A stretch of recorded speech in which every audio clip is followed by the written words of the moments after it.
আমাদের আজকের ভিডিও কুপনের জন্য। ছিটমহলের এই হার না মানা অদম্য মানসিক শক্তিধারী একটি ছেলে কুপন, সে আমাদের বড় এক শিক্ষা দিয়ে গেছে। আমাদেরও উচিত ওকে প্রতিদান দেওয়া। নেটবিজ সিস্টেমের তরফ থেকে সে চেষ্টা আমি আজ করছি, আপনারা শুধু একটু পাশে থাকুন। কুপনের জন্ম বাংলাদেশের প্রত্যন্ত গ্রামে। জন্মাবধি সে শুধু অভাব আর দারিদ্র্যই দেখেছে। যখন ষষ্ঠ শ্রেণীতে পড়ত তখন এক দুর্যোগ এসে উপস্থিত তার পরিবারে। নিজের জন্মস্থান ছেড়ে বাবা মার হাত ধরে বেরিয়ে পড়তে হলো। আশ্রয় হলো ভারতের ছিটমহলে। যারা ছিটমহল সম্বন্ধে জানেন না তাদের বলি, এই অঞ্চলটা ভারতের পশ্চিমবঙ্গ রাজ্যে অবস্থিত, যেখানে অধিবাসীরা অধিকাংশই বাংলাদেশ ছেড়ে আসা খুব দরিদ্র মানুষজন। যাই হোক, আমাদের উদ্দেশ্য ছিটমহল নিয়ে কথা বলা নয়। আমরা ফিরে আসি ছোট্ট কুপনের কথায়। দারিদ্র্যের সাথে লড়তে লড়তে কুপন সেই অল্প বয়সেই কেমন যেন কঠিন হয়ে যাচ্ছিল। তখনও ওর জানা ছিল না আরও কি কি বিপদ ওর সামনে ওত পেতে দাঁড়িয়ে আছে। এই সংসারের একমাত্র ভরসা যে বাবা, কুপন চোখের সামনে দেখল তাকে আক্রমণ করেছে দুরারোগ্য ক্যান্সারে।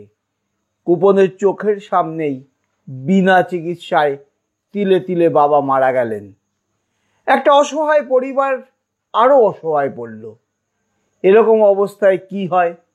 বাচ্চারা পড়াশোনা ছেড়ে দেয়, লেগে যায় কাজকর্মে।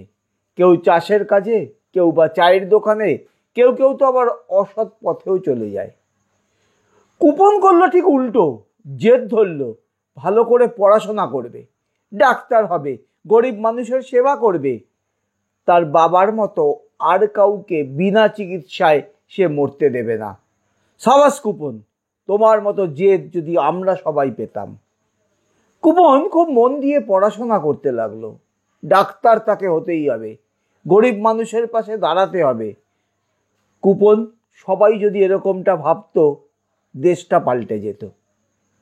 আমার চ্যানেলের বন্ধুরা, আমরা নিজেরা কত ছোট ছোট ব্যাপারে হার মেনে নিই, তাই না? আজ থেকে আমাদের যখনই কোনো সাময়িক পরাজয় আসবে, আমরা কুপনের কথা মনে করব। কেমন?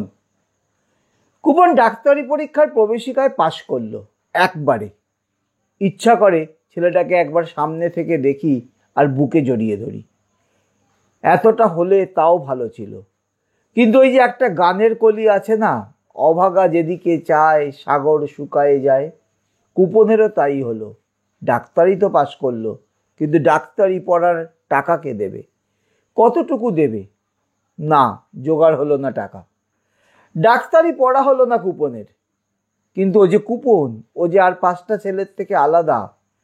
আবার শুরু করলো পড়াশোনা, আবার পরীক্ষা দেবে, এই ভরসায় যদি পরের বছর কেউ সাহায্য করতে এগিয়ে আসে। আবার লড়াই শুরু। গরিবের ঘর, প্রতিদিন নুন আনতে পান্তা ফুরোয়, কিন্তু লড়াই থামে না কুপনের। আবার পরীক্ষায় বসলো, আবার উত্তীর্ণ হলো। এবার র্যাঙ্ক আরও উপরে। কাউন্সেলিংয়ের মাধ্যমে সিট পেল উত্তরবঙ্গ মেডিকেল কলেজে। আমাদের অনুপ্রাণিত করে গেল ছেলেটি। জীবনের ঘটনা দিয়ে, বাস্তব দিয়ে আমাদের মোটিভেটেড করে গেল একটা বাচ্চা ছেলে। আচ্ছা, আমরা কি কুপনকে একটু সাহায্য করতে পারি না?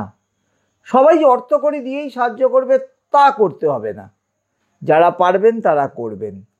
আমরা নেটবিজ সিস্টেম থেকে একটা সিদ্ধান্ত নিয়েছি। এই ভিডিও থেকে আমরা ইউটিউব থেকে যা আর্ন করব, ঠিক ততটা আবার আমরা আমাদের নিজস্ব পকেট থেকে দিয়ে মোট যত টাকা হবে তা কুপনকে পাঠাবো উত্তরবঙ্গ মেডিকেল কলেজে ওর নামে। আপনারাও আমাদের পাশে থাকুন প্লিজ। এবার আর কুপনের স্বপ্ন ভঙ্গ হতে দেবেন না। আমরা কেউ দেব না। আপনারা যদি কেউ অর্থ সাহায্য কুপনকে করতে পারেন, খুব ভালো কথা। কিন্তু যদি তা সম্ভব নাও হয়, এই ভিডিওটা একটু দেখুন, শেয়ার করে দিন। ভিডিওটা শেয়ার হতে হতে কোনো সহৃদয় ব্যক্তির কাছে চলে গেলে তিনি যদি অর্থবান হন, তিনি সাহায্য করতে পারেন। আর একটা লাইক দেবেন প্লিজ ভিডিওটাতে। আপনারা লাইক বা শেয়ার যদি করেন, তাহলে ভিডিওটার মনিটাইজেশন বাড়তে সাহায্য হতে পারে, তাহলে তা কুপনের কাজে লাগবে। এবার আর কুপনকে কিছুতেই হার মানতে দেব না। আসুন সবাই মিলে ওর পাশে দাঁড়াই। এত বড় শিক্ষা যে ও আমাদের দিয়ে গেল, আমরা প্রতিদান দেব না? একটা লাইক আর কিছু শেয়ার তো করতেই পারি, কি পারি না?